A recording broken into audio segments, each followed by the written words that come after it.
Hello and welcome to another segment of the Cook With Me episodes. And this is a segment where we basically cook an entire meal from the start to the end. And in today's episode, we're having some ugali, some greens, which I'll be going with terere, and my protein of the day is some beef stew. And stick around and I hope you're going to enjoy. And without further ado, let's get started.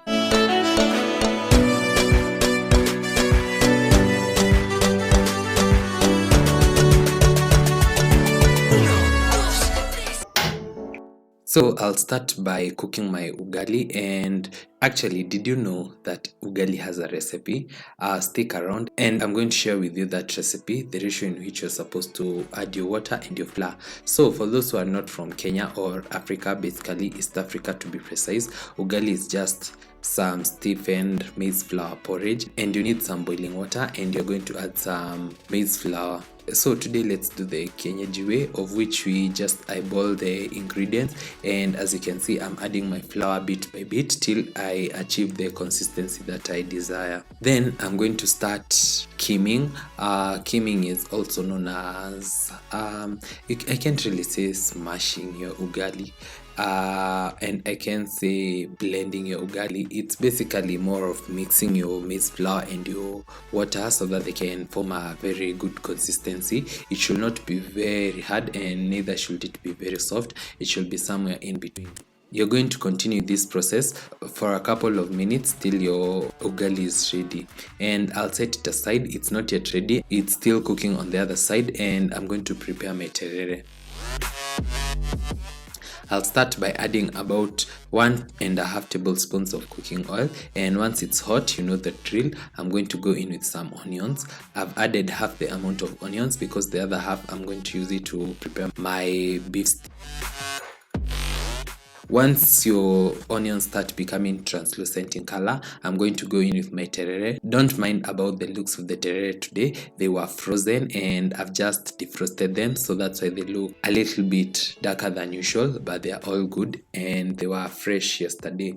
So I've added them into my pot, and I'm going to cook them for about 2 minutes before I can uncover and cook them for another 2 more minutes till they become ready.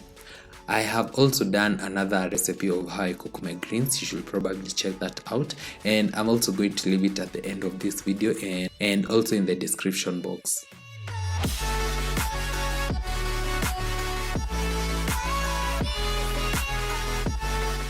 I'll set it aside and continue cooking on the other side, and I'm going to show you the final touches of my ugali. And as you can see, at this point my ugali is almost ready, if not yet ready, and I'm going to continue cooking it for about 2 to 3 more minutes. Then I can set it aside and start working on my beef stew. So how to know your ugali is done? It should not be sticking at the cooking stick. The cooking stick is also called a mwiko here in Kenya. Ugali mixture should not be sticking on the cooking stick. Once you start kimming like that to form a kahil, something like a hill, and then I'm going to set it aside, and then let's get into my beef stew recipe. And this recipe was a bomb. It was just a simple meal, but this beef stew was a bomb recipe. And I'll start by adding some cooking oil into my pot. That's about 1.5 to 2 tablespoons of cooking oil. And then once it's hot, you know the drill by now, I'm going to go in with my onions. Once my onions start turning translucent, I'm going to go in with my tomatoes and my coriander stems. In today's recipe, I ran out of ginger and garlic paste and I've not made that, and that is a life and time saver. You should check out that recipe on how to prepare some ginger and garlic, and I'm also going to do another recipe, I think next week. I'm going to stir my tomatoes and I'm going to add just a little bit of salt so that my onions can dehydrate a little bit faster, and then I'm going to cover it and let it cook for about a minute or so. Once they are dehydrated enough, I'm going to go in with my beef.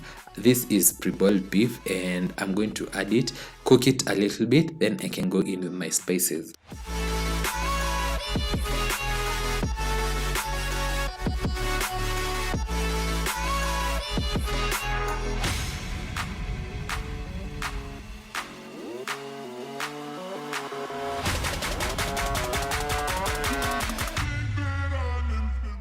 So for the choice of spices today, I'm going to add some salt, some paprika, roiko, black pepper, and beef masala. And then I'm going to finish off the list with some hoho or capsicum.